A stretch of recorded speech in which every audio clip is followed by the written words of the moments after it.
Welcome back, guys, to our newly started series, which is previously asked code vita questions. And today we are going to solve consecutive prime sum. This question is very easy, but students kept on getting time limit exceeded, and the sole reason for that is this large constraints, this ultra large constraints. It's in billions, I believe. Okay, so if you try to solve this question in in route and approach, it will definitely fail. So today we are going to try solve this question. Let's first read that problem description. Some prime numbers can be expressed as the sum of other consecutive prime numbers like 5, 17, and 41. Okay. Now, if you actually go on and find some more such numbers, you will see a pattern.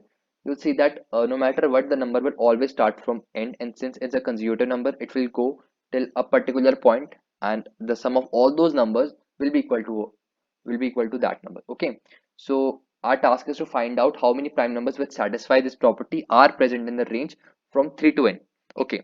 Because 2 will always be a part of it, since if you find out all the prime numbers till 2, it will always be 1, that is 2. And if you add that, what I'm getting to. All right. So input format, first line contains a number n. Output format, print the total number of all such prime numbers which are less than or equal to n. Okay. So if 20 is the input, the answer is 2. If 15 is input, the answer is 1, because in 20 we have 5 and 17, excluding 2. In 15 we have the answer 1. Okay. So let's start coding. Okay. uh, I'll take my input. Now, I hope you all have heard something about sieve of Eratosthenes. In this, you find all the prime numbers between a range. What you do is you basically eradicate all those numbers which are divisible by some small number. Okay, so the complexity of sieve of Eratosthenes is, if I believe, is n log n. Okay, but I I'm afraid that if I use sieve of Eratosthenes approach in this question, I might get a time limit exceeded. I'm not sure. So just to be on a safe side, I'm going to use a modified version of sieve of Eratosthenes. I'll be using modified sieve. Okay. Now the complexity of modified sieve is n. Okay. I won't be coding that complete part of modified sieve of Eratosthenes because that uh, that code itself is worth a video. If you want me to make a video on it, please mention that in the comment section. Okay, I'll just code on it on my own. Okay, all right, we have coded the part of modified sieve. Now what we have done till now is we have made a list primes in which we are including all those prime numbers that are less than or smaller than n. Okay, so now what I'm going to do is I'll just initialize two value variables, that is sum and count.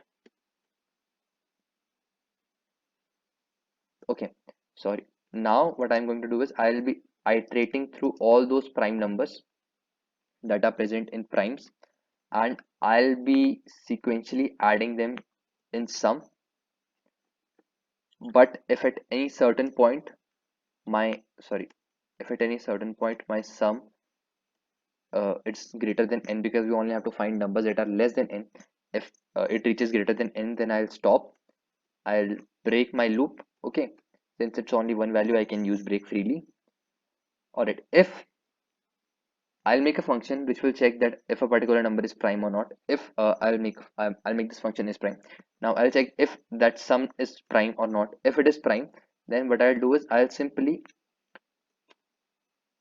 increment my count, and after that I'll print my count. No, I also need to make my function is prime. I'm going to use a very basic approach for making is prime function. P is in capital, right? Yes. Okay, so what I'm going to do is I'll just take a number I.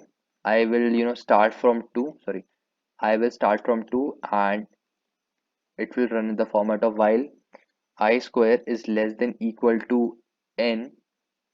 If n modulus I, if any numbers divide n, then it's basically not a prime number, so we'll return false. After that I'll increment my I, and in case it iterates through the whole loop, I'll just return true. All right, we are done with this. Now let's try to execute this code. 23, the answer should be 2. Let me check what numbers we are getting. I'll just print the sums.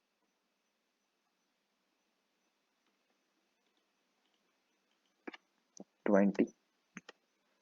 Okay, yeah, I'm sorry. It's including 2 because I already told you before that 2 will always be a part of it. So instead of removing 2, I'll just decrement my count by 1, because if I decrement that, my answer will come correct, because 2 is always gonna be a part. Okay. And since we are already told that n will be greater than 2, so there's no harm in including 2. Okay. Now let's run. 20 gives 2 and 15 gives 1. I think they already gave us one other option. That's 41. 41 should provide me with, sorry, if a number is greater than 41, like, let's take 42. 42 will give me the answer, I think, 3. Yes, 3. Let's check. 42 gives me 3. All right. So this is our code and it's working correctly. So what I did was I used modified sieve of Elastos version to calculate, find all the numbers between a given range to check if they are primes or not.